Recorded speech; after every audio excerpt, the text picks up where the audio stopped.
ನೀವು ಊಹೆ ಮಾಡ್ಕೊಳ್ಳಿ, ಒಬ್ಬ ವ್ಯಕ್ತಿ ಬೆಳಿಗ್ಗೆ ಹೇಳ್ತಿದ್ದಂಗೆ ಒಂದು ಕೆಟ್ಟ ಏಲಿಯನ್ ಬಂದು ಭೂಮಿನ ನಾಶ ಮಾಡಿಬಿಡುತ್ತೆ. ಅವನು ಆ ಏಲಿಯನ್ ಬಂದಿರೋ ಶಿಪ್ಪಲ್ಲೇ ತನ್ನ ಸ್ನೇಹಿತನ ಜೊತೆ ತಪ್ಪಿಸಿಕೊಳ್ತಾನೆ. ಅಲ್ಲಿಂದನೂ ಅವರನ್ನು ದೂಕಿ ಬಿಡ್ತಾರೆ. ಅಲ್ಲಿಂದನೂ ಪಾರಾಗೋಕ್ಕೆ ಒಂದು ಶಿಪ್ ಸಹಾಯ ಮಾಡುತ್ತೆ. ಅಲ್ಲಿಂದ ಬೇರೆ ಬೇರೆ ಗ್ರಹಗಳಿಗೆ ಹೋಗಿ ವಿಚಿತ್ರವಾದ ಜನರನ್ನು, ರೋಬೋಟ್ಗಳನ್ನು ಮೀಟ್ ಮಾಡಿ ಅವರ ಬದುಕು ಹೇಗಾಯಿತು, ಮತ್ತು ಮುಂದೆ ಏನು ಮಾಡಿದ್ರು, ಮತ್ತು ಭೂಮಿ ಇಲ್ಲದೆ ಹೇಗೆ ಬದುಕಿದ್ರು, ಬೇರೆ ಗ್ರಹಕ್ಕೆ ಹೋಗಿ ಬದುಕಿದ್ರ, ಮತ್ತು ಅಲ್ಲಿನ ಜನಗಳಿಗೆ ಹೊಂದ್ಕೊಂಡ್ರ, ಏನೇನಾಯಿತು ಅಂತ ತಿಳ್ಕೊಳ್ಬೇಕು ಅಂತಂದರೆ ನೀವು ನಮ್ಮ ಜೊತೆ ಈಗ ಪ್ರಯಾಣ ಶುರು ಮಾಡಬೇಕಾಗತ್ತೆ. ಈ ಒಂದು ಅದ್ಭುತವಾದ ಅಡ್ವೆಂಚರಸ್ ಆದ ಆಕಾಶದಲ್ಲೇ ತೇಲಾಡುವಂತಹ ಒಂದು ಕಾಮಿಡಿ ಸೈಫೈ ಮೂವಿನ ತಗೊಂಡು ಬಂದಿದ್ದೀವಿ ನಿಮಗೋಸ್ಕರ. ಬನ್ನಿ ನೋಡೋಣ. ಈ ತಿಮಿಂಗ್ಲಗಳಿಗೆ ಮೊದಲೇ ಗೊತ್ತಿರುತ್ತಂತೆ ಭೂಮಿ ನಾಶ ಆಗುತ್ತೆ ಅಂತ. ಅದನ್ನು ಮನುಷ್ಯರಿಗೆ ತಿಳಿಸೋಕೆ ಏನೇನೋ ಪ್ರಯತ್ನ ಮಾಡಿರ್ತವೆ, ಬಟ್ ಮನುಷ್ಯರಿಗೆ ಅದು ಅರ್ಥ ಆಗದ ಕಾರಣ ಅವು ಹೊರಟೋಗ್ತವೆ. ಇವಾಗ ನೋಡಿ ರಿಯಲ್ ಆಟ ಶುರುವಾಗೋದು.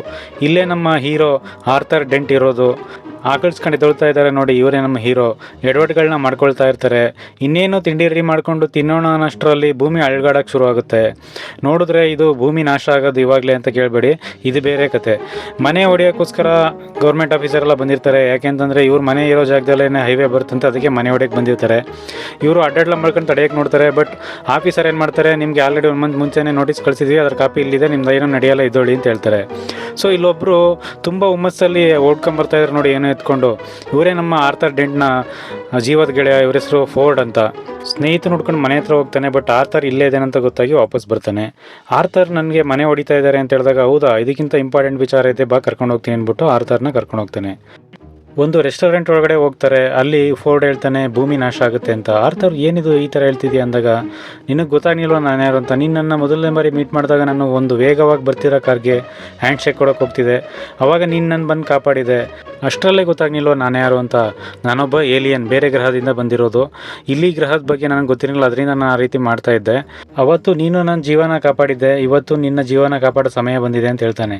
ಅದಕ್ಕೆ ಆರ್ಥರ್ ಅವ್ನ ಫೋನ್ ತೋರಿಸ್ಬಿಟ್ಟು, ಇವಳು ಯಾವಾಗ ಬಿಟ್ಟೋದ್ಲು ನನ್ನ, ಆವಾಗಲೇ ನನ್ನ ಪ್ರಪಂಚ ನಾಶ ಆಗಿದೆ, ನೀನೇನು ನನ್ನ ಕಾಪಾಡೋದು ಬೇಡ ಅಂತ ಹೇಳ್ತಾನೆ. ಹೌದು, ನಮ್ಮ ಹೀರೋಯಿನ್ನ ಒಂದು ಪಾರ್ಟಿನಲ್ಲಿ ಮೀಟ್ ಮಾಡಿರ್ತಾನೆ. ಇಬ್ಬರಿಗೂ ಕೂಡ ಮೊದಲನೇ ಮೀಟಲ್ಲಿ ಇಂಪ್ರೆಸ್ ಆಗಿರುತ್ತೆ.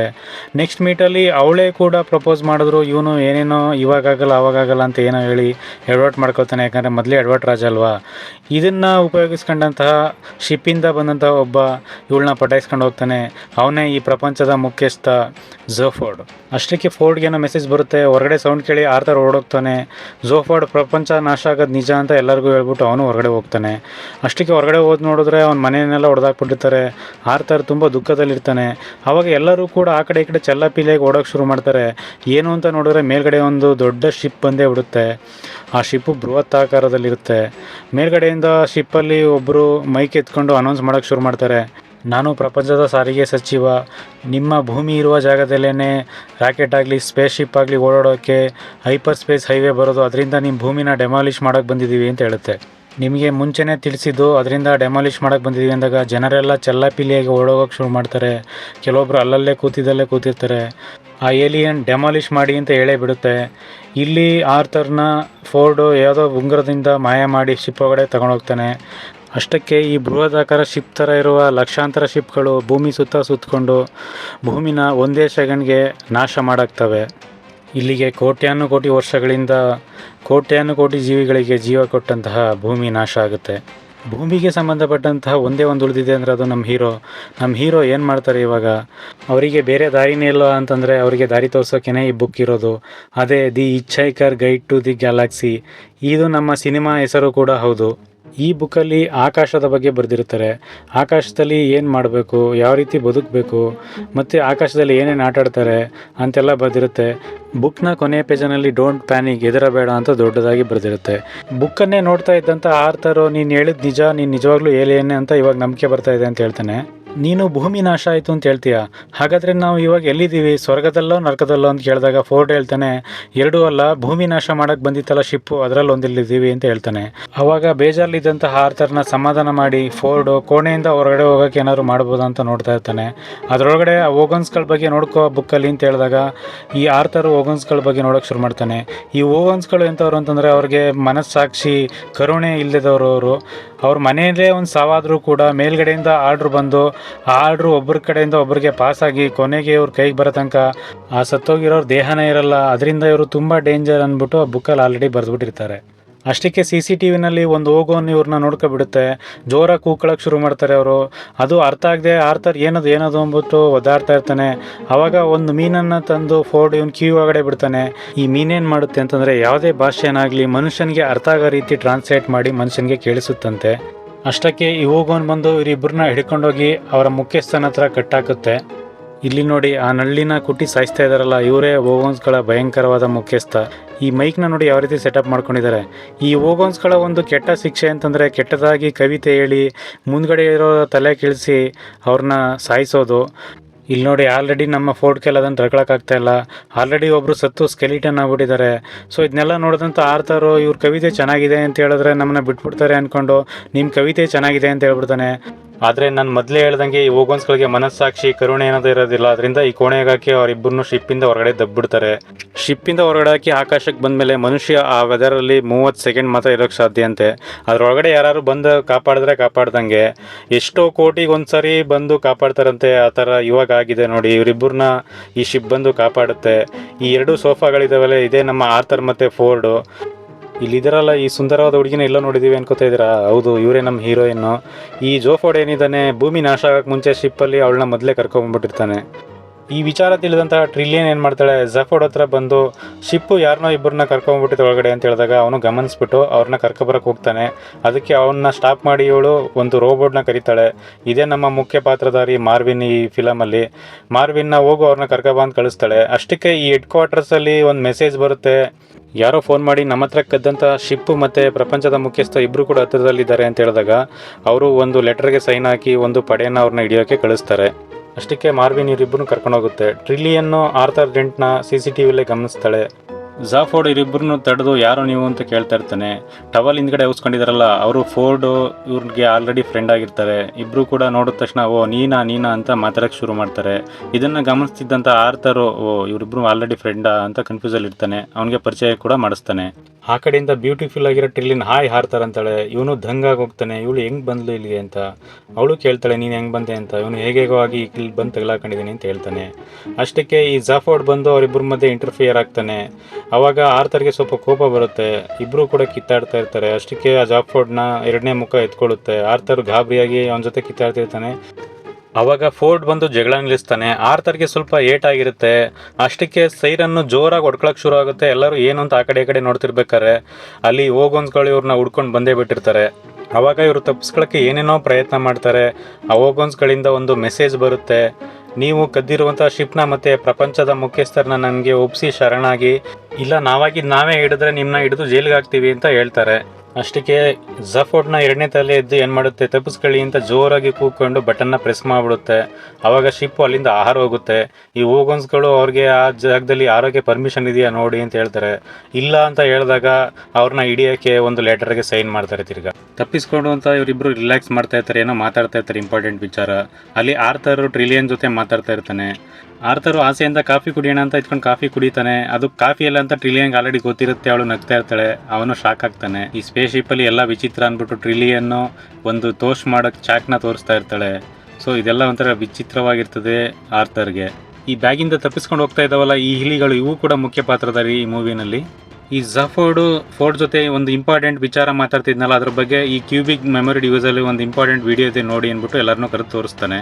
ಆ ವಿಡಿಯೋದಲ್ಲಿ 100 ಕೋಟಿ ವರ್ಷಗಳ ಹಿಂದೆ ಪ್ರಪಂಚದ ಬೇರೆ ಬೇರೆ ಗ್ರಹವಾಸಿಗಳು ಜೀವನ ಅಂದರೆ ಏನು, ಪ್ರಪಂಚ ಹೇಗೆ ಸೃಷ್ಟಿಯಾಯಿತು ಅನ್ನುವ ವಿಚಿತ್ರವಾದ ಪ್ರಶ್ನೆಗಳಿಗೆ ಉತ್ತರ ಕಂಡುಹಿಡಿಯುವ ಸಲುವಾಗಿ ಇಬ್ಬರು ಬುದ್ಧಿವಂತ ಹೆಣ್ಣು ಮಕ್ಕಳನ್ನು ಆಯ್ಕೆ ಮಾಡಿ ಒಂದು ಬಲಿಷ್ಠವಾದ ಮಹಾಗಣಕಯಂತ್ರವನ್ನು ತಯಾರು ಮಾಡಿರ್ತಾರೆ. ಮಕ್ಕಳು ಇಬ್ಬರು ಹೋಗಿ ಅದರ ಮುಂದೆ ಪ್ರಶ್ನೆ ಕೇಳೋಕೆ ಶುರು ಮಾಡ್ತಾರೆ. ಜೀವನ ಅಂದರೆ ಏನು, ಪ್ರಪಂಚ ಹೇಗೆ ಸೃಷ್ಟಿಯಾಯಿತು, ನಮ್ಮನ್ನು ಸೃಷ್ಟಿಸಿದವರು ಯಾರು ಅಂತ ಕೇಳ್ತಾರೆ. ಅದಕ್ಕೆ ಆ ಕಂಪ್ಯೂಟರ್ ಆ ಪ್ರಶ್ನೆಗಳಿಗೆ ಉತ್ತರ ಯೋಚಿಸ್ತಾ ಇದ್ದೇನೆ, ಉತ್ತರಕ್ಕಾಗಿ 7.5 ಕೋಟಿ ವರ್ಷ ಬಿಟ್ಟು ಬನ್ನಿ ಅಂತ ಹೇಳುತ್ತೆ. ಅಷ್ಟಕ್ಕೆ ಇಲ್ಲಿರೋರು ಇಷ್ಟೇನಾ ಅಂತ ಅಂದ್ಬಿಟ್ಟು ಎದ್ದು ಹೋಗಿ ನೋಡ್ತಾರೆ. ಅದಕ್ಕೆ ಜೋಫಾರ್ಡ್ ಇರಿ ಹೋಗಬೇಡಿ, ಇನ್ನೂ ಇದೆ, ಅವರು ತಿರುಗಿ ಹೋದ್ರು 7.5 ಕೋಟಿ ವರ್ಷ ಬಿಟ್ಟು ಅಂತ ಹೇಳ್ತಾನೆ. ಇನ್ನೊಂದು ವಿಡಿಯೋದಲ್ಲಿ 7.5 ಕೋಟಿ ವರ್ಷದ ನಂತರ ಇಬ್ಬರು ಮಕ್ಕಳು ತಿರುಗಿ ಬರ್ತಾರೆ. ಈ ಬಾರಿ ಜನರೆಲ್ಲ ಕೂಡಿರ್ತಾರೆ. ನಮ್ಮ ಪ್ರಶ್ನೆಗೆ ಉತ್ತರ ಸಿಗ್ತಾ ಮಹಾಯಂತ್ರವೇ ಅಂತ ಕೇಳ್ತಾರೆ. ಅದಕ್ಕೆ ಕಂಪ್ಯೂಟರ್, ಹೌದು, ನಿಮ್ಮದು 3 ಪ್ರಶ್ನೆ ಆಗಿದ್ದರೆ ಅದಕ್ಕೆ ಒಂದೇ ಉತ್ತರ, ಅದು 42 ಅಂತ ಹೇಳುತ್ತೆ. ಜನರೆಲ್ಲ ನಿರಾಶರಾಗ್ತಾರೆ, ರೋಷಗೊಂಡು ಸರಿಯಾಗಿ ಉತ್ತರ ಹೇಳು ಅಂತ ಕೂಗ್ತಾರೆ. ಅದಕ್ಕೆ ಕಂಪ್ಯೂಟರ್, ನಿಮ್ಮ ಪ್ರಶ್ನೆ ಸರಿಯಾಗಿದ್ದರೆ ತಾನೇ ಉತ್ತರನೂ ಸರಿಯಾಗಿ ಇರುತ್ತೆ ಅಂತ ಹೇಳುತ್ತೆ. ಅದಕ್ಕೆ ಈ ಇಬ್ಬರು ಮಕ್ಕಳು, ಆ ಪ್ರಶ್ನೆ ಏನು ಅಂತ ನೀನು ಹೇಳು ಅಂದಾಗ ಕಂಪ್ಯೂಟರ್, ಆ ಪ್ರಶ್ನೆ ಏನು ಅಂತ ನನಗೂ ಗೊತ್ತಿಲ್ಲ, ಆದರೆ ಬೇರೆ ಕಂಪ್ಯೂಟರ್ಗೆ ಗೊತ್ತು. ಆ ಕಂಪ್ಯೂಟರ್ನ ತಯಾರಿಸೋಕೇನೆ 10 ಕೋಟಿ ವರ್ಷ ಬೇಕಾಗುತ್ತೆ, ಅದನ್ನು ತಯಾರಿಸಿ ಕೊಡ್ತೀನಿ, 10 ಕೋಟಿ ವರ್ಷ ಬಿಟ್ಟು ಬನ್ನಿ ಅಂತ ಹೇಳುತ್ತೆ. ಅಷ್ಟಕ್ಕೆ ವಿಡಿಯೋ ಸ್ಟಾಪ್ ಆಗುತ್ತೆ. ಅದು ನೋಡ್ಬಿಟ್ಟು ಆರ್ಥರ್, ಏನಿದೆ ಈ ವಿಡಿಯೋದಲ್ಲಿ ಅಂತಾನೆ. ಅದಕ್ಕೆ ಜಫರ್ಡ್ ಹೇಳ್ತಾನೆ, ಅಷ್ಟೊಂದು ವಿಷಯ ತೋರಿಸಿದ್ದೀನಿ, ಏನಿದೆ ಅಂತೀಯಾ? ಆ ಪ್ರಶ್ನೆಯನ್ನು ನಾನು ತಿಳ್ಕೊಬೇಕು, ಅದಕ್ಕೆ ಉತ್ತರನೂ ಕೂಡ. ಯಾಕೆಂತಂದರೆ 42 ಅನ್ನೋದು ನನಗೆ ಸ್ಯಾಟಿಸ್ಫ್ಯಾಕ್ಷನ್ ಕೊಡಲಿಲ್ಲ, ಹೆಸರು ಮತ್ತು ದುಡ್ಡಿಗೋಸ್ಕರ ಇದನ್ನು ತಿಳ್ಕೊಬೇಕು ಅಂತ ಹೇಳ್ತಾನೆ. ಅದಕ್ಕೆ ಆರ್ಥರ್, ನೀನು ಇವಾಗಲೇ ಪ್ರಪಂಚದ ಮುಖ್ಯಸ್ಥ, ಇನ್ನೇನು ಹೆಸರು ಬೇಕು ನಿಮಗೆ ಅಂತ ಹೇಳ್ತಾನೆ. ಅದಕ್ಕೆ ಮುಖ್ಯಸ್ಥ ಅನ್ನೋದು ಕಾಯಮಲ್ಲ, ಅದಕ್ಕೆ ಈ ಹೊಸ ಪ್ರಯತ್ನ ಅಂತ ಹೇಳ್ತಾನೆ. ಸರಿ, ಈಗ ಹೊರಡೋಣ ಅಂದ್ಬಿಟ್ಟು ಶಿಪ್ನ ಬಟನ್ನ ಒತ್ತೇ ಬಿಡ್ತಾನೆ ಜಫರ್ಡ್. ಈ ಸ್ಪೇಸ್ ಶಿಪ್ ಯಾವ ರೀತಿ ತಯಾರಾಗಿದೆ ಅಂತಂದರೆ, ನಾವು ಹೋಗಬೇಕಾದ ಜಾಗಕ್ಕೆ ಇದೇ ಮಾರ್ಗದಲ್ಲಿ ಹೋಗಬೇಕು ಅಂತ ಏನಿಲ್ಲ. ಇದು ಹೈಪರ್ ಸ್ಪೇಸ್ ಆಗಿರೋದ್ರಿಂದ ನಾವು ಹೋಗಬೇಕು ಅಂತ ಒಂದು ಬಾಗಿಲು ತೆಗೆದ್ರೆ ಸಾಕು, ಎಲ್ಲಿ ಹೋಗಬೇಕು ಆ ಬಾಗಿಲುಗಳು ತಾನಾಗೆ ತೆರೆದುಕೊಳ್ತಾ ಹೋಗ್ತವೆ. ನೋಡಿ, ಈ ಬಾರಿ ಸೂಜಿ ದಾರದ ರೀತಿ ಬದಲಾಗಿ ಬಂದಿದೆ ಈ ಶಿಪ್. ಯಾವುದೋ ಒಂದು ಗ್ರಹಕ್ಕೆ ಬಂದಿದ್ದಾರೆ, ಅದು ಜಫೋರ್ಡ್ಗೆ ಮಾತ್ರ ಗೊತ್ತು. ಕಂಪ್ಯೂಟರ್ ಇರೋ ಮಾಗ್ರತೆಹೆ ಗ್ರಹಕ್ಕೆ ಬಂದಿದ್ದಾನೆ ಅಂತ ಅಂದ್ಕೊಳ್ತಾನೆ, ಆದರೆ ಅವರು ಬೇರೆ ಗ್ರಹಕ್ಕೆ ಬಂದಿರ್ತಾರೆ. ಈ ಗ್ರಹದಲ್ಲೇ ಜೋಫಾರ್ಡ್ನ ವೈರಿ ಇರೋದು. ಅದಕ್ಕೆ ಜೋಫಾರ್ಡ್ನ 2ನೇ ತಲೆ ಎದ್ದು ಸೇಡು ತೀರಿಸ್ಕೋಬೇಕು ಅಂತ ಜೋರಾಗಿ ಕೂಗ್ಕೊಳ್ಳುತ್ತೆ. ಆ ಗ್ರಹದ ಕಡೆಗೆ ಶಿಪ್ನ ತೆಗೆದುಕೊಂಡು ಹೋಗ್ತಾನೆ. ಅಲ್ಲಿ ಎಲ್ಲರಿಗೂ ಜೋಫಾರ್ಡ್ನ ಪರಿಚಯ ಇರುತ್ತೆ. ಪ್ರೆಸಿಡೆಂಟ್ ಅಂತ ಎಲ್ಲರೂ ಕರಿತಾ ಇರ್ತಾರೆ. ಪ್ರೇಯರ್ ಮಾಡೋ ಜಾಗಕ್ಕೆ ಬರ್ತಾರೆ. ಇವರೇ ನೋಡಿ ಜೋಫಾರ್ಡ್ನ ವೈರಿ ಹುಮ್ಮಾ ಕೌಲಾ. ಮುಖ್ಯಸ್ಥ ಸ್ಥಾನಕ್ಕೆ ಇವರ ಮೇಲೇನೆ ಜಫೋರ್ಡ್ ಗೆದ್ದಿರ್ತಾನೆ. ಈ ಪ್ರೇಯರ್ನಲ್ಲಿ ಅವರು ಮುಂದಿನ ಸಾರಿ ಗೆಲ್ಲುವ ಆಶ್ವಾಸನೆಯನ್ನು ಕೂಡ ಕೊಡ್ತಾರೆ. ಊಟದ ಹಾಲ್ನಲ್ಲಿ ಎಲ್ಲರೂ ಬರ್ತಾರೆ. ಅವಾಗ ಹುಮ್ಮಾ, ನೀನು ಮಾತಲ್ಲೇ ಮರಳು ಮಾಡಿ ಮುಖ್ಯಸ್ಥ ಆಗಿಬಿಟ್ಟೆ, ಅದು ಜಾಸ್ತಿ ದಿನ ನಿಲ್ಲೋಲ್ಲ, ಯಾಕೆ ಬಂದೆ ಹೇಳು ಅಂತ ಜಫೋರ್ಡ್ನ ಹಿಡ್ಕೊಳ್ತಾನೆ. ಅದಕ್ಕೆ ಟ್ರಿಲಿಯನ್, ಶಿಪ್ ಮಿಸ್ ಆಗಿ ಇಲ್ಲಿಗೆ ನಮ್ಮನ್ನು ಕರ್ಕೊಬಂದ್ಬಿಡ್ತು, ಅವ್ರನ್ನ ಬಿಟ್ಬಿಡಿ ಅಂತ ಹೇಳ್ತಾಳೆ. ಅದಕ್ಕೆ ಹುಮ್ಮಾ, ನಾನು ಇದನ್ನೆಲ್ಲ ನಂಬೋಕೆ ಮೂರ್ಖ ಅಲ್ಲ ಅಂತ ಹೇಳಿ ಒಂದು ರೋಬೋಟ್ನ ಮೂಗ್ನ ತಿರುಗಿಸಿ ಒಂದು ಕಬೋರ್ಡ್ ಓಪನ್ ಮಾಡ್ತಾನೆ. ಅದರಿಂದ ಒಂದು ಕ್ಯೂಬಿಕ್ ಮೆಮೊರಿ ಡಿವೈಸ್ ತೆಗಿತಾನೆ. ನೀವು ಅಲ್ಲಿಗೆ ಹೋಗೋಕ್ಕೆ ಕೋಆರ್ಡಿನೇಟ್ಸ್ ಬೇಕು, ಆ ಕೋಆರ್ಡಿನೇಟ್ಸ್ ಈ ಮೆಮೊರಿ ಡಿವೈಸಲ್ಲಿದೆ, ಅದಕ್ಕೋಸ್ಕರ ಬಂದಿದ್ದೀರಾ ಅಂತಂದಾಗ ಜೋಫೋರ್ಡ್ ಅದನ್ನು ಕಿತ್ಕೊಳ್ಳೋಕೆ ಟ್ರೈ ಮಾಡ್ತಾನೆ. ಆದರೆ ಹುಮ್ಮಾ ಅದನ್ನು ಹಾಗೆ ಕೊಡೋಲ್ಲ, ಇದಕ್ಕೆ ಬದಲಾಗಿ ನಿನ್ನಿಂದ ಒಂದು ಕೆಲಸ ಆಗಬೇಕು ಅಂತ ಹೇಳ್ತಾನೆ. ಅದಕ್ಕೆ ಒಂದು ಗನ್ ತರಬೇಕು, ಆ ಗನ್ನು ಸಾಧಾರಣ ಗನ್ನಲ್ಲ, ಅದು ಅತ್ಯದ್ಭುತ ಕಂಪ್ಯೂಟರ್ ಗನ್ ಅಂತ ಹೇಳ್ತಾನೆ. ಅದಕ್ಕೆ ಜಫೋರ್ಡ್ ಬೇರೆ ದಾರಿ ಇಲ್ಲ ಅಂತ ಒಪ್ಕೊಳ್ತಾನೆ. ಅದಕ್ಕೆ ಹುಮ್ಮಾ, ಈ ಕ್ಯೂಬ್ನ ನಿನ್ನ ಹತ್ರ ನಂಬಿ ಕೊಡೋಕ್ಕಾಗಲ್ಲ, ಇದರ ಬದಲಾಗಿ ನಿನ್ನಿಂದ ತುಂಬ ಬೇಕಾದ ಒಂದು ವಸ್ತು ನನ್ನ ಹತ್ರ ಇರಬೇಕು ಅಂತ ಹೇಳ್ತಾನೆ. ಅದಕ್ಕೆ ಎಲ್ಲರೂ ಟ್ರಿಲಿಯನ್ನ ಗಮನಿಸ್ತಾ ಇರ್ತಾರೆ. ಅಷ್ಟಕ್ಕೆ ಹುಮ್ಮಾ ಏನು ಮಾಡ್ತಾನೆ ಅಂತಂದರೆ, ಜೋಫಾರ್ಡ್ನ 2ನೇ ತಲೆನ ಎತ್ತಿ ಕತ್ತರಿಸಿ ತನ್ನ ಹತ್ರ ಇಟ್ಕೊಂಡು ಅವ್ರನ್ನ ಕಳಿಸ್ಕೊಡ್ತಾನೆ. ಹೊರಗಡೆ ಬರ್ತಾ ಇರಬೇಕಾದ್ರೆ ಈ ಓಗೋನ್ಸ್ಗಳ ಪಡೆ ಬಂದು ಇವರನ್ನು ಅಟ್ಯಾಕ್ ಮಾಡೋಕ್ಕೆ ಶುರು ಮಾಡುತ್ತೆ. ಓಗೋನ್ಸ್ಗಳ ಮುಖ್ಯಸ್ಥ ಜೋಫಾರ್ಡ್ ಬಿಟ್ಟು ಇನ್ನಿಬ್ಬರನ್ನು ಅಟ್ಯಾಕ್ ಮಾಡಿ ಅಂತ ಹೇಳುತ್ತೆ. ನಂತರ ಫೋರ್ಡ್ ಬಂದು ಜೋಫಾರ್ಡ್ನು ಕೂಡ ಕರ್ಕೊಂಡು ಬರ್ತಾನೆ. ಟ್ರಿಲಿಯನ್ ಗನ್ ಹಿಡ್ಕೊಂಡು ರೀತಿ ನಾಟಕ ಮಾಡಿ ತಪ್ಪಿಸ್ಕೊಳ್ಳೋಕೆ ನೋಡ್ತಾಳೆ, ಆದರೆ ಅವ್ರಿಗೆ ಗೊತ್ತಾಗಿ ಟ್ರಿಲಿಯನ್ನ ಎತ್ಕೊಂಡು ಹೋಗ್ತಾರೆ. ಇವರು ಶಿಪ್ನಲ್ಲಿ ತಪ್ಪಿಸ್ಕೊಳ್ತಾರೆ. ಟ್ರಿಲಿಯನ್ ಓಗೋನ್ಸ್ಗಳ ಹತ್ರ ತಗಲಾಕೊಳ್ತಾರೆ. ಶಿಪ್ಗೆ ಹೋದ ತಕ್ಷಣ ಜೋಫಾರ್ಡ್ ಮಾಗ್ರತೆ ಗ್ರಹಕ್ಕೆ ಕೋಆರ್ಡಿನೇಟ್ಸ್ ಕೊಟ್ಟು ಹೋಗು ಅಂತ ಹೇಳ್ಬಿಡ್ತಾನೆ. ಆದರೆ ಅದನ್ನು ಕ್ಯೂಬ್ನ ಎತ್ಕೊಂಡು ಆರ್ಥರ್ ಏನು ಮಾಡ್ತಾನೆ, ಮೊದಲು ಟ್ರಿಲಿಯನ್ನ ಹುಡುಕಬೇಕು, ಆಮೇಲೆ ಅಲ್ಲಿಗೆ ಹೋಗೋಣ ಅಂತ ಹೇಳ್ತಾನೆ. ಆದರೆ ಶಿಪ್ ಏನು ಹೇಳುತ್ತೆ, ಶಿಪ್ ಡ್ಯಾಮೇಜ್ ಆಗಿದೆ, ಅದರಿಂದ ಹೋಗೋಕ್ಕಾಗಲ್ಲ ಅಂತ ಹೇಳುತ್ತೆ. ಯಾಕೆಂದರೆ ಇಲಿಗಳು ಈ ಶಿಪ್ನ ಸ್ವಲ್ಪ ಹಾಳು ಮಾಡಿರ್ತವೆ. ಬೇರೆ ದಾರಿ ಏನಿದೆ ಅಂತ ಫೋರ್ಡ್ ಕೇಳಿದಾಗ, ಈ ಶಿಪ್ ಒಳಗಡೆನೇ ಇನ್ನೊಂದು ಶಿಪ್ ಇದೆ, ಅದು ಎತ್ಕೊಂಡು ಹೊರಡಿ ಅಂತ ಹೇಳಿದಾಗ ಆ ಸ್ಟಾರ್ ಶಿಪ್ ಎತ್ಕೊಂಡು ಟ್ರಿಲಿಯನ್ ಇರೋ ಗ್ರಹಕ್ಕೆ ಓಡ್ತಾರೆ. ಆರ್ಥರ್ಗೆ ಓಡಿಸೋಕೆ ಬರಲಿಲ್ಲ ಅಂದರೂ ಹೇಗೋ ಮ್ಯಾನೇಜ್ ಮಾಡಿ ಗೋಗೋನ್ಸ್ಗಳು ಇರೋ ಗ್ರಹಕ್ಕೆ ಹೋಗಿ ಕ್ರ್ಯಾಶ್ ಆಗ್ತಾರೆ.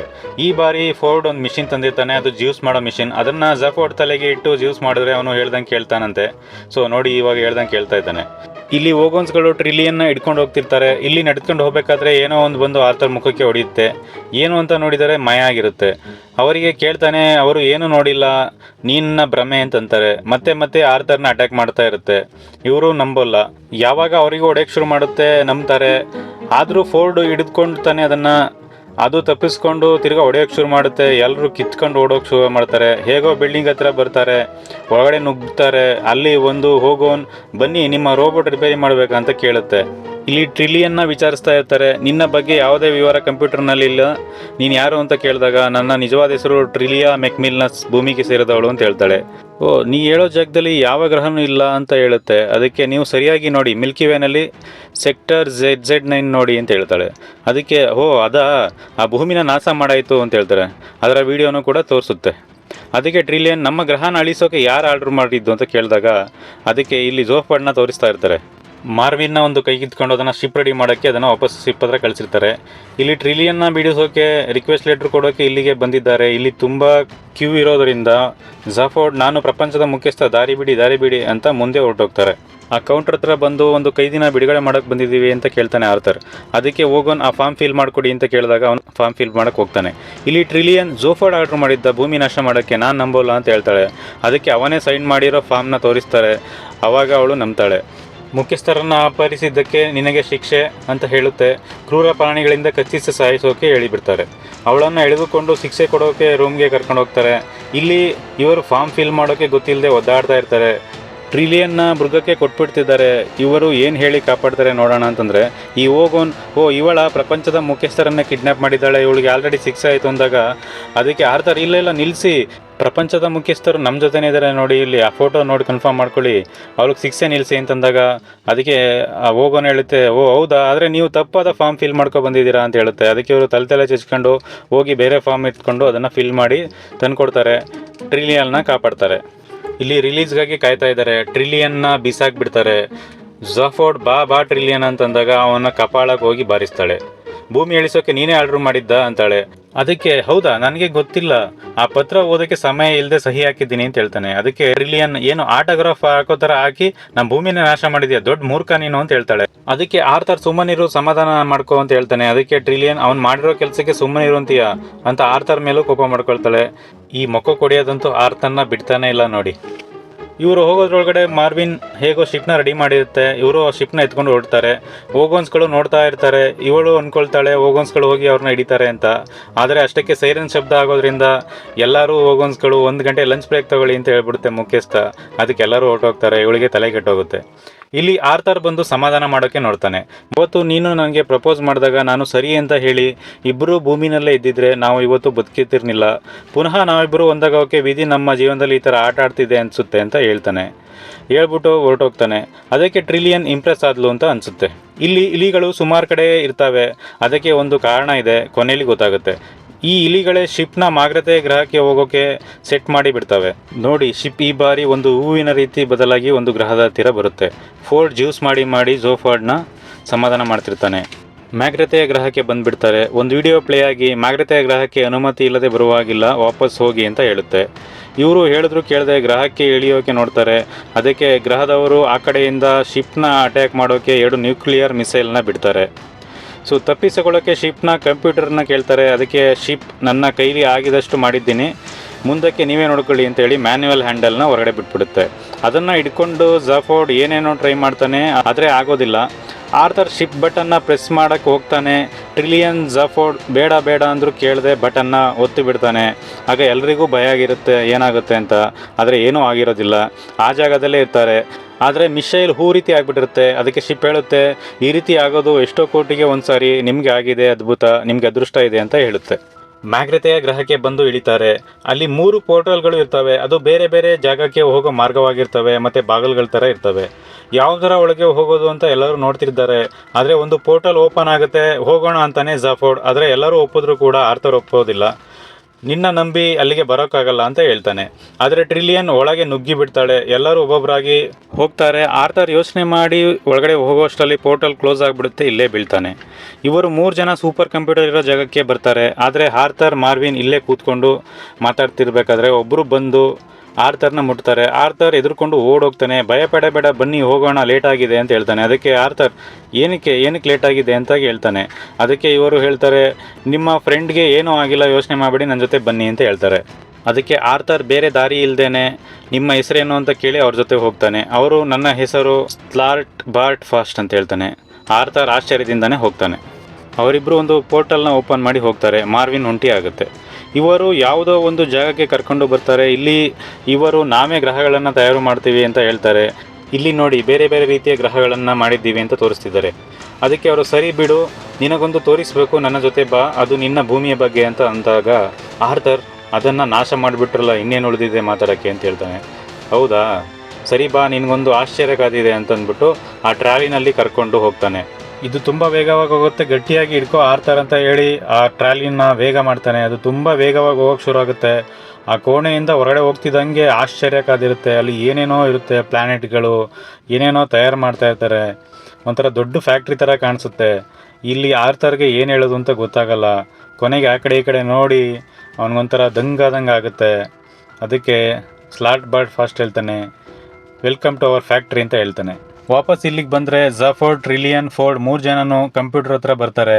ಅಲ್ಲಿ ಝಫೋರ್ಡ್ ಕಂಪ್ಯೂಟರ್ ಮುಂದೆ ಬಂದು, ಮಹಾ ಕಂಪ್ಯೂಟರ್, 10 ಕೋಟಿ ವರ್ಷ ಬಿಟ್ಟು ಬಂದರೆ ಆ ಪ್ರಶ್ನೆ ಏನು ಅಂತ ಹೇಳ್ತೀನಿ ಅಂತ ಹೇಳಿದಲ್ಲ, ನಾವು 10 ಕೋಟಿ ವರ್ಷ ಬಿಟ್ಟು ಬಂದಿದ್ದೇವೆ, ಆ ಪ್ರಶ್ನೆ ಏನು, ಅದಕ್ಕೆ ಉತ್ತರ ಏನು ಅಂತ ಕೇಳ್ತಾನೆ. ಅದಕ್ಕೆ ಆ ಮಹಾ ಕಂಪ್ಯೂಟರ್ ಆ ಕಾರ್ಟೂನ್ ನೋಡೋದು ಬಿಟ್ಟು ಆ ಪ್ರಶ್ನೆಯನ್ನು ಬೇರೆ ಕಂಪ್ಯೂಟರ್ ಹತ್ರ ಕೊಟ್ಟಿದ್ದೇನೆ, ಅದಕ್ಕೆ ಗೊತ್ತು ಅನ್ನುತ್ತೆ. ಅದಕ್ಕೆ ಝಫೋರ್ಡ್ ಯಾವುದು ಆ ಕಂಪ್ಯೂಟರ್, ಎಲ್ಲಿದೆ ಅಂತ ಕೇಳ್ತಾನೆ. ಅದಕ್ಕೆ ಕಂಪ್ಯೂಟರ್ ಅದು ಸಿಗೋಲ್ಲ, ಯಾಕೆಂದರೆ ಹೋಗೋನ್ಸ್ ಆ ಕಂಪ್ಯೂಟರ್ ಇದ್ದ ಭೂಮಿನ ಅಳಿಸಿ ಹಾಕಿದೆ, ಅದಕ್ಕೆ ನೀನೇ ಸೈನ್ ಮಾಡಿದ್ದೆ ಮರ್ತ್ಬಿಟ್ಟ ಅಂತ ಕೇಳಿದಾಗ ನಗ್ತಾನೆ, ಸರಿ ಅದನ್ನು ಬಿಡು, ಬೇರೆ ದಾರಿ ಹೇಳು ಅಂತ ಕೇಳ್ತಾನೆ. ತುಂಬ ದೂರದಿಂದ ಬಂದಿದ್ದಾವೆ ಅಂತಲೂ ಹೇಳ್ತಾನೆ. ಅದಕ್ಕೆ ಕಂಪ್ಯೂಟರ್ ನಾನು ಕಾರ್ಟೂನ್ ನೋಡ್ಬೇಕು, ಆಮೇಲೆ ಸಿಗೋಣ ಅಂತ ಅಂದ್ಬಿಡುತ್ತೆ. ಅವನು ವಾಪಸ್ ಹೋಗ್ತಾ ಇರ್ತಾನೆ. ಅದಕ್ಕೆ ಫೋರ್ಡ್ ಅವನ್ನ ತಡೆದು ಆ ಕಂಪ್ಯೂಟರ್ ಗನ್ ಬಗ್ಗೆ ಏನಾದರೂ ಕೇಳು ಅಂತ ಕೇಳ್ತಾನೆ. ನೀನೇ ಕೇಳು ಅಂತಾನೆ. ಫೋರ್ಡ್ ಕೇಳ್ತಾನೆ. ಕೇಳಿದ ತಕ್ಷಣ ಮೆಟ್ಲಿನಿಂದ ಒಂದು ಜಾಗ ತೆರೆದುಕೊಳ್ಳುತ್ತೆ. ಇಲ್ಲಿ ಆರ್ಥರ್ನ ಟ್ರಾಲಿನಲ್ಲಿ ಬರ್ತಾ ಯಾವುದೋ ಒಂದು ಗ್ರಹದ ಹತ್ರ ಕರ್ಕೊಂಬರ್ತಾರೆ. ಅವಾಗ ಯಾವುದು ಗ್ರಹ ನೋಡು ಅಂತ ಹೇಳಿದಾಗ ಆರ್ಥರ್, ಇದು ನಮ್ಮ ಭೂಮಿ ಥರನೇ ಇದೆ ಅಂತ ಹೇಳ್ತಾನೆ. ಭೂಮಿ ನಾಶ ಮಾಡಲಿಲ್ವ ಅವರು ಅಂತ ಕೇಳಿದಾಗ, ಇಲ್ಲ ಭೂಮಿ ನಾಶ ಮಾಡಿದ್ರು, ಆದರೆ ಅದೇ ರೀತಿ ಇರೋ ಇನ್ನೊಂದು ಇದು ಅಂತ ಹೇಳ್ತಾನೆ ಸ್ಲಾಟ್ ಬರ್ಡ್ ಫಾಸ್ಟ್. ಆಶ್ಚರ್ಯದಿಂದಲೇ ನೋಡ್ತಿರೋ ಆರ್ಥರ್ನ ಹೊಸ ಭೂಮಿ ಹತ್ರ ಕರ್ಕೊಂಡು ಹೋಗ್ತಾರೆ. ಇಲ್ಲಿ ನೋಡಿ ಬಂಡೆಗೆ ಬಣ್ಣ ಹೊಡಿತಾ ಇದ್ದಾನೆ, ಅಲ್ಲೊಬ್ಬ ಸಮುದ್ರಕ್ಕೆ ನೀರು ಬಿಡ್ತಾ ಇದ್ದಾನೆ. ಅದಕ್ಕೆ ಅಲ್ಲಿ ಹೋಗ್ತಿರೋ ಆರ್ಥರ್, ಪೈಪ್ಲಿ ನೀರು ಬಿಡ್ತಿದ್ದಾನೆ, ಸಮುದ್ರ ಸೃಷ್ಟಿ ಮಾಡ್ತಿದ್ದಾರೆ ಅಂತ ಕಾಮಿಡಿ ಮಾಡ್ತಿದ್ಯಾ ಅಂತಾನೆ. ಇಲ್ಲಿ ಇವರು ಒಳಗೆ ಹೋಗಿ ಆ ಗನ್ನ ಎತ್ಕೊಳ್ತಾರೆ. ಫೋರ್ಡ್ ತಂದು ಆ ಗನ್ನ ಝಫರ್ಡ್ ಕೈಲಿ ಕೊಟ್ಟು, ಇದೇ ಅವ್ರು ಕೇಳಿದ ಗನ್ನು, ಮಿಸ್ ಮಾಡಿದವ್ರು ಕೊಟ್ಬಿಡು ಅಂತ ಹೇಳ್ತಾನೆ. ಮಿಸ್ ಆಗಿ ಝಫರ್ಡ್ ಏನು ಮಾಡ್ತಾನೆ, ಫೋರ್ಡ್ನ ಶೂಟ್ ಮಾಡಿಬಿಡ್ತಾನೆ. ಇದೆಂಥ ಗನ್ ಅಂತಂದರೆ ಪಾಯಿಂಟ್ ಆಫ್ ವ್ಯೂ ಗನ್ ಅಂತ ಇದು. ನೀವು ಗನ್ ತಗೊಂಡು ಯಾರಿಗಾದರೂ ಶೂಟ್ ಮಾಡಿದ್ರೆ ಅವರು ನಿಮ್ಮ ರೀತಿನೇ ಯೋಚನೆ ಮಾಡೋಕ್ಕೆ ಶುರು ಮಾಡ್ತಾರೆ, ನೀವು ಹೇಳ್ದಂಗೆ ಕೇಳ್ತಾರೆ, ಅದಕ್ಕೆ ತಕ್ಕಂತೆ ಸ್ಪಂದಿಸ್ತಾರೆ. ಈ ಗನ್ ಹೇಗೆ ತಯಾರಾಯಿತು ಅಂತಂದರೆ, ಮದುವೆ ಆಗಿರೋ ಹೆಣ್ಮಕ್ಳೆಲ್ಲ ಸೇರಿ ತಮ್ಮನ್ನು ಅರ್ಥ ಮಾಡಿಕೊಳ್ಳೋದ ಗಂಡನಿಗೆ ಅರ್ಥ ಮಾಡ್ಸೋಕ್ಕೋಸ್ಕರ ಈ ಶೂಟ್ ಮಾಡೋ ಗನ್ನ ತಯಾರು ಮಾಡಿರ್ತಾರೆ. ಝಫೋರ್ಡ್ಗೆ ಇಬ್ಬರು ಶೂಟ್ ಮಾಡಿ ಅವನಿಗೆ ತಲೆ ಕೆಡಿಸ್ತಾ ಇರ್ತಾರೆ. ಟ್ರಿಲಿಯನ್ ಗನ್ನೆತ್ಕೊಂಡು ಬೇಗ ಹೋಗೋಣ ಬನ್ನಿ, ಆರ್ಥರ್ ಕಾಯ್ತಿರ್ತಾನೆ ಅಂತ ಹೇಳ್ತಾಳೆ. ಅದಕ್ಕೆ ಝಫೋರ್ಡ್ ಅದನ್ನು ಕೇಳ್ತಾ ಇರಲ್ಲ. ಅದಕ್ಕೆ ಅವನಿಗೆ ಶೂಟ್ ಮಾಡಿ ನೋಡ್ತಾಳೆ. ಸರಿ ನೀನು ಹೇಳೋದು ಸರಿ ಅನ್ನೋ ರೀತಿ ಅವನು ಅದೇ ರೀತಿ ನಡ್ಕೊತಾ ಇರ್ತಾನೆ. ಇನ್ನೊಂದು ಸರಿ ಶೂಟ್ ಮಾಡ್ತಾಳೆ. ಅವಾಗ ಅವನ ಮನಸ್ಸಲ್ಲಿ ಇವಳ ಬಗ್ಗೆ ಇರುವ ಕೆಟ್ಟದನ್ನೆಲ್ಲ ಹೇಳೋಕ್ಕೆ ಶುರು ಮಾಡ್ತಾನೆ. ನಿನಗೆ ಬೇರೆ ದಾರಿ ಇಲ್ಲದೆ ನನ್ನ ಜೊತೆ ಬಂದಿದೆಯಾ ಅಂತ ಹೇಳಿದಾಗ ಅವಳ ಮನಸ್ಸು ಒಡೆದು ಹೋಗುತ್ತೆ. ನಾನು ನಿನ್ನ ಪ್ರೀತಿಸ್ತಿಲ್ಲ, ಆರ್ಥರೇ ನಿನ್ನ ತುಂಬ ಇಷ್ಟಪಡೋದು, ನೀನು ನಾನು ಬಿಟ್ಟವರು ನನಗೇನೇ ಯೋಚನೆ ಇಲ್ಲ, ನಿನ್ನ ಬಿಟ್ಟರೆ ಇನ್ನೊಬ್ಬರು ಅಂತ ಹೇಳ್ಬಿಡ್ತಾನೆ. ತುಂಬ ಬೇಜಾರು ಮಾಡ್ಕೊತಿರ್ಬೇಕಾದ್ರೆ ಪದೇ ಶೂಟ್ ಮಾಡ್ತಾ ಇರ್ತಾಳೆ. ಸಾಕು ಅಂತ ಅದನ್ನು ಕಿತ್ಕೊಂಡು ಅವಳಿಗೆ ಸುಡೋಕೆ ನೋಡ್ತಾನೆ. ಆದರೆ ಅವನ ಹಿಂದೆ ಒಂದು ಬಾಗಿಲು ತೆರೆದುಕೊಳ್ಳುತ್ತೆ. ಇಲ್ಲಿ ಹಿಮಾಲಯ ಪರ್ವತ ತಯಾರಾಗೋದನ್ನು ತೋರಿಸ್ತಾ ಇರ್ತಾರೆ. ನಂತರ ಹೇಳ್ತಾನೆ, ನಿಮ್ಮ ಭೂಮಿಯನ್ನು ಮರುಸೃಷ್ಟಿ ಮಾಡೋಕ್ಕೆ ಹಣ ಕೊಟ್ಟಿದ್ದು ಬೇರೆ ಯಾರೂ ಅಲ್ಲ, ಆ 2 ಇಲಿಗಳು ನಿಮ್ಮನ್ನು ಇಟ್ಕೊಂಡು ಎಕ್ಸ್ಪೆರಿಮೆಂಟ್ ಮಾಡ್ತಾ ಇದ್ದಾವೆ ಅಂತ ಹೇಳ್ತಾನೆ.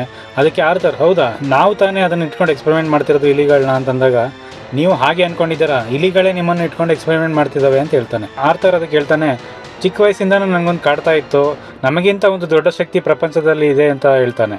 ಇಲ್ಲಿ ಗಿಡ ಹೂಗಳನ್ನು ತಯಾರು ಮಾಡ್ತಿರ್ತಾರೆ. ನಾವು ಗಿಡ ಮರ ಹೂಗಳನ್ನೆಲ್ಲ ಆರ್ಟಿಫಿಷಿಯಲ್ ಆಗಿ ಮಾಡಿದ್ರು, ಅದು ನಿಜವಾದ ರೀತಿ ಕಾಣಿಸ್ತವೆ. ಇದನ್ನೆಲ್ಲ ಮಾಡೋಕ್ಕೆ ತುಂಬ ದಿನ ಹಿಡಿತು ಅಂತಾನೆ. ಕೊನೆಗೆ ಒಂದು ಜಾಗಕ್ಕೆ ಕರೆದುಕೊಂಡು ಬರ್ತಾನೆ. ಅದಕ್ಕೆ ಆರ್ಥರ್, ಇದು ನನ್ನ ಮನೆ ಅಲ್ಲವಾ, ಇದನ್ನು ನನ್ನ ಕಣ್ಮುಂದೆನೇ ಹೊಡೆದು ಹಾಕಿದ್ರು, ಆದರೆ ಹೇಗೆ ಇದು ಯಾವಾಗ ಆಯಿತು ಅಂತ ಹೇಳಿದಾಗ ಸ್ಲಾಟ್ ಬರ್ಡ್ ಫಾಸ್ಟ್ ಹೇಳ್ತಾನೆ, ಮುಂಚೆ ಹೇಗಿತ್ತು ಹಾಗೆ ತಯಾರು ಮಾಡಿದ್ದೀವಿ ಅಂತಾನೆ. ಅದಕ್ಕೆ ಆರ್ಥರ್ ತುಂಬ ಖುಷಿಯಿಂದ ಮನೆಯೊಳಗೆ ಹೋಗ್ತಾನೆ. ಒಳಗೆ ನೋಡಿದರೆ ಇನ್ನೊಂದು ಆಶ್ಚರ್ಯ. ಮುಂಚೆನೇ ಫೋರ್ಡ್, ಟ್ರಿಲಿಯನ್, ಝಫೋರ್ಡ್ ಇಲ್ಲಿಗೆ ಬಂದುಬಿಟ್ಟಿರ್ತಾರೆ. ಎಲ್ಲರೂ ಊಟ ಮಾಡ್ತಿರ್ತಾರೆ. ಆರ್ಥರ್, ಇಲ್ಲಿಗೆ ಹೇಗೆ ಬಂದ್ರಿ, ಯಾವಾಗ ಬಂದ್ರಿ ಅಂತ ಕೇಳ್ತಾನೆ. ಫೋರ್ಡ್ ಹೇಳ್ತಾನೆ, ನೋಡೋಕೆ ಮಾತ್ರ ಇವು ಇಲಿಗಳು, ಆದರೆ ನಮಗೆ ಸರಿಯಾಗಿ ಆಟ ಆಡಿಸಿದ್ವು, ಅದಾದಮೇಲೆ ಊಟ ಬೇರೆ ಕೊಟ್ಟರು ಅಂತಾನೆ. ಇವರು ಆ ಬಾಗಿಲು ಓಪನ್ ಆಗಿತ್ತಲ್ಲ, ಆ ಬಾಗಿಲಿಂದಾನೇ ಬಂದಿರ್ತಾರೆ ಇಲ್ಲಿಗೆ. ಇಲಿಗಳು ಇವ್ರನ್ನ ಕರ್ಕೊಬಂದಿರುತ್ತೆ. ಫಾಸ್ಟ್ ಬಂದು ಏನಾದರೂ ಬೇಕಾ ಅಂತಂದಾಗ ಇಲಿಗಳು ಅವನ್ನ ಬೈದು, ಏನು ಬೇಡ ಹೋಗು ಅಂತ ಬೈದು ಕಳಿಸ್ಬಿಡ್ತವೆ. ಮತ್ತೆ ಈಗ ವಿಷಯಕ್ಕೆ ಬರೋಣ ಅಂತವೆ. ನಾವು ಆ ಪ್ರಶ್ನೆ ಏನು ಅಂತ ತಿಳಿದುಕೊಳ್ಳೋಕೆ ನಿಮ್ಮ ಭೂಮಿಯಲ್ಲಿ ತುಂಬ ಕೋಟಿ ವರ್ಷಗಳು ಇದ್ದೀವಿ, ಆದರೆ ಭೂಮಿನ ಓಗೋನ್ಸ್ಗಳು ನಾಶ ಮಾಡಿಬಿಟ್ವು, ಈಗ ಅದಕ್ಕೋಸ್ಕರ ಭೂಮಿನ ಮರುಸೃಷ್ಟಿ ಮಾಡಿದ್ದೀವಿ. ಆ ಪ್ರಶ್ನೆ ಏನು ಅಂತ ತಿಳ್ಕೊಳ್ಳೋಕೆ ನಿಮ್ಮ ಸಹಾಯ ಮುಖ್ಯ ಅಂತ ಹೇಳ್ತವೆ. ಅದಕ್ಕೆ ಆರ್ಥರ್, ಆ ಪ್ರಶ್ನೆ ಅಂತ ನಮ್ಗೆ ಹೆಂಗೆ ಗೊತ್ತಿರುತ್ತೆ ಅಂತ ಕೇಳಿದಾಗ, ನಮ್ಮ ಪ್ರೋಗ್ರಾಮ್ನ ಕಂಪ್ಲೀಟ್ ಮಾಡೋಕ್ಕೆ ನಿನ್ನ ಮೆದುಳು ಬೇಕು ಅಂತ ಹೇಳ್ತದೆ, ನಂದು ಆಲ್ರೆಡಿ ಯೂಸ್ ಆಗ್ತಿದೆ, ಅದನ್ನು ಕೊಡೋಕ್ಕಾಗಲ್ಲ ಅಂತ ಹೇಳಿದಾಗ, ನೀನಾಗಿ ನೀನು ಕೊಡ್ತಿಲ್ಲ, ನಾವೇ ತೆಗೆದುಕೊಳ್ಬೇಕಂತವೆ. ಅದಕ್ಕೆ ಆರ್ಥರ್, ಏನು ಎದುರಿಸಿದ್ದೀರಾ ಅಂತಾನೆ. ಅದಕ್ಕೆ ಇಲಿಗಳು ಆರ್ಥರ್ನ ಲಾಕ್ ಮಾಡಿಬಿಡ್ತವೆ. ಆರ್ಥರ್ ಝಫೋರ್ಡ್, ಟ್ರಿಲಿಯನ್, ಫೋರ್ಡ್ ಅಂತ ಕೂಗ್ಕೊಳ್ಳೋಕೆ ಶುರು ಮಾಡ್ತಾನೆ. ಆದರೆ ಇಲಿಗಳು ಅವ್ರಿಗೆ ಊಟದಲ್ಲಿ ಏನೋ ಬೆರೆಸಿ ಆಲ್ರೆಡಿ ಜ್ಞಾನ ತಪ್ಪಿಸ್ಬಿಟ್ಟಿರ್ತವೆ. ಇಲಿಗಳು ಒಂದು ಮಿಷಿನಿಂದ ಆರ್ಥರ್ ತಲೆನ ಕತ್ತರಿಸೋಕೆ ನೋಡ್ತವೆ. ಅವಾಗ ಆರ್ಥರ್ ತಪ್ಪಿಸ್ಕೊಂಡು ಆ ಇಲಿಗಳನ್ನು ಪಾತ್ರೆಯಿಂದ ಅಪ್ಪಳಿಸಿ ಬಿಡ್ತಾನೆ. 2 ಇಲಿಗಳು ಅಪ್ಪಚ್ಚಿಯಾಗಿ ಆ ಇಬ್ಬರು ಹೆಣ್ಣು ಮಕ್ಕಳ ರೀತಿ ಬದಲಾಗಿ ಮಾಯ ಆಗಿಬಿಡ್ತವೆ. ಈ ಮಕ್ಕಳೇ ಇಲಿಗಳ ರೀತಿ ಬದಲಾಗಿ ಇಷ್ಟೆಲ್ಲ ಕೆಲಸ ಮಾಡಿಸಿರ್ತವೆ. ಮತ್ತೆ ಮನೆ ಅಳ್ಳಾಡೋಕ್ಕೆ ಶುರು ಆಗುತ್ತೆ. ಅಯ್ಯೋ ಇವಾಗ ಏನಾಯ್ತು ಅಂತ ನೋಡಿದ್ರೆ ಆ ಮಾರ್ವಿನ್ ರೋಬೋಟ್ನ ಅಲ್ಲೇ ಬಿಟ್ಟು ಬಂದ್ಬಿಟ್ಟಿರ್ತಾರಲ್ಲ, ಅದ್ರ ಸಹಾಯದಿಂದ ಇವ್ರನ್ನ ಹುಡ್ಕೊಂಡು ವೋಗೋನ್ಸ್ಗಳು ಇಲ್ಲಿಗೆ ಬಂದ್ಬಿಟ್ಟಿರ್ತಾರೆ. ಅದಕ್ಕೆ ಮೇನ್ ವೋಗೋನ್ ಹೇಳುತ್ತೆ, ನಾವು ಪ್ರೆಸಿಡೆಂಟ್ನ ಹುಡ್ಕೊ ಬಂದಿದ್ದೇವೆ ಅನ್ನತ್ತೆ. ಇವಳು ಝಫೋರ್ಡ್ಗೆ ಅಲೋ ಅಂತಾಳೆ. ಅಷ್ಟಕ್ಕೆ ಪ್ರೆಸಿಡೆಂಟ್ ಬಿಟ್ಟು ಎಲ್ಲರನ್ನೂ ಸುಟ್ಟಾಕಿ ಏನ್ಬಿಡುತ್ತೆ ವೋಗೋನ್. ಅವಾಗ ಶೂಟ್ ಮಾಡೋಕ್ಕೆ ಶುರು ಮಾಡ್ತಾರೆ. ತಕ್ಷಣ ಎಲ್ಲರೂ ತಪ್ಪಿಸ್ಕೊಳ್ತಾ ಓಡ್ತಾರೆ. ಇಲ್ಲಿ ಮಾರ್ವಿನ್ ಅವರಿಗೆ ಬೇರೆ ಕೆಲಸನೇ ಇಲ್ಲ ಅಂದ್ಕೊಂಡು ನಿಧಾನ ನಡ್ಕೊಂಡು ಹೋಗ್ತಾ ಇರುತ್ತೆ. ಇವಳು ಬೇಡ ನಿಲ್ಲಿಸಿ ಅನ್ನೋ ಅಷ್ಟೊತ್ತಿಗೆ ಅವರು ತಲೆಗೆ ಶೂಟ್ ಮಾಡಿಬಿಟ್ಟಿರ್ತಾರೆ. ಇಷ್ಟೊತ್ತು ನಮ್ಮ ಜೊತೆ ಇದ್ದ ಮಾರ್ವಿನ್ ಕತೆ ಮುಗಿಯುತ್ತೆ. ಟ್ರಿಲಿಯನ್ಗೆ ತುಂಬ ಫೀಲ್ ಆಗುತ್ತೆ. ಫೋರ್ಡ್ಗೆ ಕೋಪ ಬಂದು ಟವಲ್ ಎತ್ಕೊಂಡು ಹಿಂದ್ಗಡೆಯಿಂದ ಬರುವಂಥ ವೋಗನ್ಸ್ಗಳನ್ನೆಲ್ಲ ಓಡಿಸ್ತಾನೆ. ಈ ಝಫೋರ್ಡ್ ಕ್ಯಾರವನ್ ಎತ್ಕೊಂಡು ಅದನ್ನು ಶಿಪ್ ಅನ್ಕೊಂಡು ಸ್ಟಾರ್ಟ್ ಮಾಡೋಕೆ ನೋಡ್ತಾ ಇರ್ತಾನೆ. ಟ್ರಿಲಿಯನ್ಗೆ ಒಂದು ಐಡಿಯಾ ಬರುತ್ತೆ. ಮಾರ್ವಿನ್ ಹತ್ರ ಬಿದ್ದಿರೋ ಗನ್ ಎತ್ಕೊಳಕ್ಕೆ ನೋಡ್ತಾಳೆ. ಆದರೆ ಎತ್ಕೊಳಕ್ಕೆ ಹೋದಾಗ ಅದು ಎತ್ಕೊಳಕ್ಕೆ ಬಿಡಲ್ಲ, ಶೂಟ್ ಮಾಡ್ತಾ ಇರ್ತಾರೆ. ಎಲ್ಲರೂ ಕ್ಯಾರವನ್ಗೆ ಹೋಗಿ ಔತ್ಕೊಳ್ತಾ ಇರ್ತಾರೆ. ಇವ್ರು ಶೂಟ್ ಮಾಡೋದನ್ನ ಜಾಸ್ತಿ ಮಾಡ್ತಾರೆ. ಇನ್ನೇನು ಎಲ್ಲರ ಕತೆ ಮುಗೀತು ಅನ್ನೋಷ್ಟೊತ್ತಿಗೆ ನಮ್ಮ ಮಾರ್ವಿನ್ಗೆ ಎಲ್ಲಿಂದಲೋ ಸ್ವಲ್ಪ ಜೀವ ಬರುತ್ತೆ. ಆವಾಗ ಅದು ಪಕ್ಕದಲ್ಲಿರೋ ಕಂಪ್ಯೂಟರ್ ಗನ್ನ ಎತ್ಕೊಂಡು ವೋಗೋನ್ಸ್ಗಳಿಗೆ ಶೂಟ್ ಮಾಡಿ ಬಿಡುತ್ತೆ. ಅಲ್ಲಿಗೆ ಎಲ್ಲರೂ ಮಾರ್ವಿನ್ ತಲೆಗೆ ಏಟು ಬಿದ್ದಾಗ ಮಂಕಾಗಿರುತ್ತಲ್ಲ, ಆ ರೀತಿ ಎಲ್ಲರೂ ವೋಗೋನ್ಸ್ಗಳು ಡಿಪ್ರೆಸ್ ಆಗಿ ನಿದ್ರೆ ಮಾಡೋಕ್ಕೆ ಶುರು ಮಾಡ್ತವೆ. ಎಲ್ಲರೂ ಎದ್ದು ಬರ್ತಾರೆ. ಮಾರ್ವಿನ್ ಹತ್ತಿರ ಬಂದು ನೀನು ನಮ್ಮ ಜೀವನ ಉಳಿಸ್ತೆ ಅಂತಾರೆ. ಅಷ್ಟಕ್ಕೆ ಮಲಗಿರೋ ಎಲ್ಲ ವೋಗೋನ್ಸ್ಗಳನ್ನ ಒಂದು ವ್ಯಾನ್ಗೆ ತುಂಬಿ ಅದರ ಗ್ರಹಕ್ಕೆ ಕಳಿಸ್ತಾರೆ. ಇಲ್ಲಿ ಸ್ಲಾಟ್ ಬಾಟ್ ಫಾಸ್ಟ್ ಬಂದು ಆರ್ಥರ್ ಹತ್ತಿರ ಎಲ್ಲ ಕೆಲಸ ಮುಗೀತು, ಇನ್ನು ಸ್ವಲ್ಪ ಮಾತ್ರ ಉಳಿದಿದೆ, ನಿಮಗೇನಾದರೂ ಬದಲಾವಣೆ ಬೇಕು ಅಂದರೆ ಹೇಳಿ ಮಾಡ್ತೀವಿ ಅಂತ ಕೇಳ್ತಾನೆ. ಆರ್ಥರ್ ಹೇಳ್ತಾನೆ, ಹೌದು ಬದಲಾಗಬೇಕು ಅಂತಾನೆ. ಏನು ಅಂತ ಕೇಳಿದಾಗ ನಾನು ಬದಲಾಗಬೇಕು ಅಂತ ಹೇಳ್ತಾನೆ. ಅದಕ್ಕೆ ಸ್ಲಾಟ್ ಏನೂ ಬೇಡವಂತೆ ಅಂತ ಹೇಳಿ ಹೋಗ್ತಾನೆ. ಇಲ್ಲಿ ಟ್ರಿಲಿಯನ್ಗೆ ಖುಷಿ ಆಗುತ್ತೆ. ಎಲ್ಲಿಗಾದರೂ ಹೋಗೋಣ ಅಂತ ಇಬ್ಬರು ಮಾತಾಡ್ತಾರೆ. ಭೂಮಿ ಮುಂಚಿನ ಥರ ಚಾಲ್ತಿ ಆಗೋ ತನಕ ಬೇರೆ ಕಡೆ ಇರಿ ಅಂತ ಹೇಳಿರ್ತಾರೆ. ಅದಕ್ಕೆ ಎಲ್ಲರೂ ಟ್ರಾಲಿ ಹತ್ತಿ ಹೋಗ್ತಿರ್ತಾರೆ. ಇವಳಿಗೆ ಝಫೋರ್ಡ್ ಜೋಡಿ ಆಗ್ತಾನೆ. ಕೊನೆಗೂ ನಮ್ಮ ಹೀರೋಯಿನ್ನು ಇಬ್ಬರು ಕೂಡ ಒಂದಾಗ್ತಾರೆ. ಇವರೆಲ್ಲರೂ ಅವ್ರನ್ನ ಬೀಳ್ಕೊಡ್ತಾರೆ. ಅಷ್ಟಕ್ಕೆ ಭೂಮಿ ಚಾಲ್ತಿ ಆಗೋಕ್ಕೆ ಎಣಿಕೆ ಶುರು ಆಗುತ್ತೆ. ಆಕಾಶದಿಂದ ಹನಿ ಬಂದು ಬೀಳುತ್ತೆ. ಜೀವಿಗಳು ಉಗಮ ಆಗ್ತವೆ. ಗಿಡ ಮೊಳಕೆ ಹೊಡೆಯುತ್ತೆ. ಚಿಟ್ಟೆ ಆರ್ತವೆ. ಹೂಗಳು ಅರಳುತ್ತವೆ. ಪಕ್ಷಿ ಆರ್ತವೆ. ಅಲೆಗಳು ಏಳ್ತವೆ. ಮೀನು ಈಜುತ್ತೆ. ಗಾಳಿ ಆಡುತ್ತೆ. ಇವರು ತಯಾರು ಮಾಡಿರುವ ಎಲ್ಲ ಜೀವರಾಶಿಗೂ ಜೀವ ಬರುತ್ತೆ. ಪ್ರಾಣಿ, ಪಕ್ಷಿ, ಮನುಷ್ಯರು ಎಲ್ಲ ಜೀವ ಎಂದಿನಂತಾಗುತ್ತೆ. ಇಲ್ಲಿಗೆ ನಮ್ಮ ಮೂವಿ ಮುಕ್ತಾಯಗೊಳ್ಳುತ್ತೆ. ಧನ್ಯವಾದಗಳು. ಮತ್ತೆ ಸಿಗೋಣ ಇನ್ನೊಂದು ಇಂಟ್ರೆಸ್ಟಿಂಗ್ ಆಗಿರೋ ಮೂವಿ ಜೊತೆ. Thank you. Bye bye.